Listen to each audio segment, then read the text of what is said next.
பள்ளி மாணவிகளை விபச்சாரத்தில் ஈடுபடுத்திய சம்பவத்தில் பல ஆண்டுகளாக தலைமறைவாக இருந்த 3 பேர் கைது செய்யப்பட்டு தீர்ப்பு வழங்கப்பட்டிருக்கிறது. கடலூரை கதிகலங்க வைத்த பகீர் சம்பவத்தின் பின்னணி என்ன?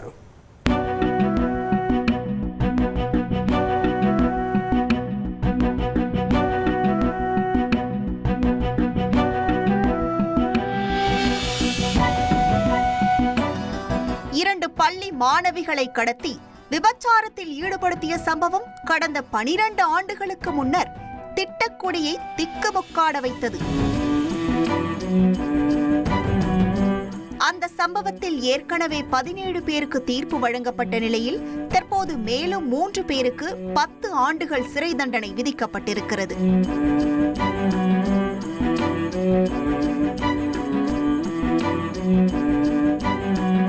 முக்காடு போட்டபடி நிற்கும் இந்த அம்மணியும் அவரது கண்கண்ட கணவனும் தான் அந்த தண்டனைக்கு பாத்திரமானவர்கள்.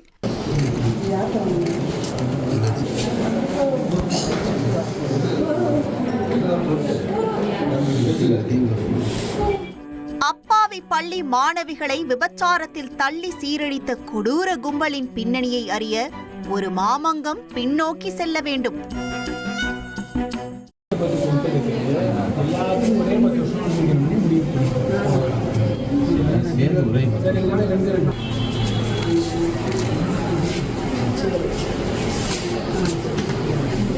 கடலூர் மாவட்டம் திட்டக்குடி பகுதியில் உள்ள அரசு பள்ளியில் 7ஆம் வகுப்பு படித்து வந்த 13 வயது மாணவியும் 8ஆம் வகுப்பு படித்து வந்த 14 வயது மாணவியும் தோழிகளாக இருந்தனர்.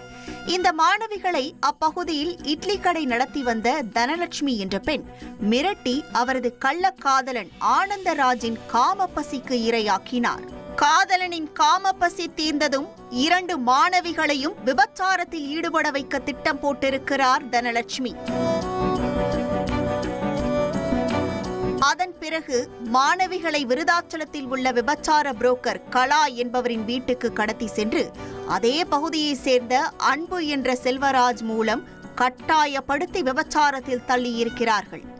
அதனைத் தொடர்ந்து திட்டக்குடியை சேர்ந்த மத போதகர் அருள்தாஸ் என்பவர் வீட்டுக்கு மாணவிகளை 2 நாட்கள் உல்லாசத்திற்கு அனுப்பி வைத்துள்ளார் தனலட்சுமி. அதன் பிறகு தனலட்சுமியும் புரோக்கர் கலாவும் சேர்ந்து 2 மாணவிகளையும் விழுப்புரம், வளவனூர், சேலம், வடலூர், நெய்வேலி ஆகிய இடங்களுக்கு அழைத்து சென்று விபச்சாரத்தில் ஈடுபடுத்தியுள்ளனர். இறுதியாக அரியலூர் மாவட்டம் இடையாக்குறிச்சியை சேர்ந்த சதீஷ்குமார், அவரது மனைவி தமிழரசி ஆகியோருக்கு மாணவிகளை விற்றுள்ளனர். 39 வயதான சதீஷ்குமாரும் அவரது மனைவி தமிழரசியும் சேர்ந்து மாணவிகளை வடலூரில் உள்ள ஒரு வாடகை வீட்டில் தங்க வைத்து விபச்சாரத்தில் ஈடுபடுத்தியிருக்கிறார்கள்.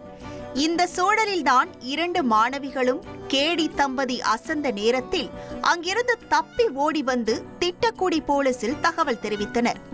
இது தொடர்பான புகாரின் பேரில் 23 பேர் மீது போலீசார் வழக்கு பதிவு செய்தனர். இதனை அறிந்து சதீஷ்குமார், அவரது மனைவி தமிழரசி உட்பட 4 பேர் தலைமறைவாகி உள்ளனர். இருப்பினும் இந்த வழக்கு சென்னை ஹைகோர்ட் உத்தரவுப்படி சிபிசிஐடி போலீஸ் விசாரணைக்கு மாற்றப்பட்டு மற்ற 19 பேரும் கைது செய்யப்பட்டு சிறையில் அடைக்கப்பட்டனர். அவர்களுக்கு ஆயுள் தண்டனை மற்றும் 30 ஆண்டுகள் சிறை தண்டனை விதிக்கப்பட்டது. ஆனால் சதீஷ்குமார், தமிழரசி ஜோடி மட்டும் கிடைக்கவில்லை. அதே சமயம் அந்த ஜோடியை தேடும் பணியிலிருந்தும் போலீசார் சோர்ந்து போகவில்லை. அதன் பலனாய் சதீஷ்குமார் கோவையில் உள்ள ஒரு தனியார் நிறுவனத்தில் வேலை பார்த்து வருவதாக சிபிசிஐடி போலீசாருக்கு ரகசிய தகவல் கிடைத்தது. உடனே சதீஷ்குமாரை சுற்றி வளைத்து கைது செய்தனர். அவரிடம் நடத்திய விசாரணையில் திருவண்ணாமலையில் உள்ள ஒரு வீட்டில் தமிழரசி வேலை பார்த்து வருவது தெரிய வந்தது. இதன் பேரில் தமிழரசியையும் போலீசார் கடந்த 6 மாதங்களுக்கு முன்பு கைது செய்தனர். மேலும் இந்த வழக்கில் தொடர்புடைய கபிலன் என்பவரும் கைதானார். இந்த வழக்கில் அனைத்து விசாரணைகளும் முடிவடைந்த நிலையில் நீதிபதி குலசேகரன் முன்பு 3 பேரும் ஆஜர்படுத்தப்பட்டனர். அவர்கள் மீதான குற்றச்சாட்டு கூறப்பட்டது. அப்போது கபிலனும் சதீஷ்குமாரும் தங்கள் மீது பொய் வழக்கு போடப்பட்டதாக கூறினர். தமிழரசி தனக்கும் இந்த வழக்கிற்கும் எந்த சம்பந்தமும் இல்லை, இவர்கள் யார் என்று தெரியாது என அந்தர்பல்ட்டி அடித்தார்.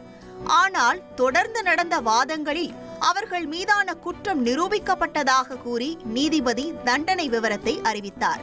இதையடுத்து அவர்கள் 3 பேருக்கும் தலா 10 ஆண்டுகள் சிறை தண்டனை விதித்து தீர்ப்பு வழங்கப்பட்டது. மேலும் சதீஷ்குமாருக்கு ரூபாய் 45,000 அபராதமும், தமிழரசிக்கு ரூபாய் 30,000 அபராதமும், கபிலனுக்கு ரூபாய் 15,000 அபராதமும் விதிக்கப்பட்டது. 2 பள்ளி மாணவிகளை ஈவு இரக்கமின்றி பாலியல் வன்கொடுமை செய்ததோடு விபச்சாரத்தில் ஈடுபடுத்திய கொடூர சம்பவம் இன்றும் அப்பகுதியில் ஒரு அழியா சுவடுதான்.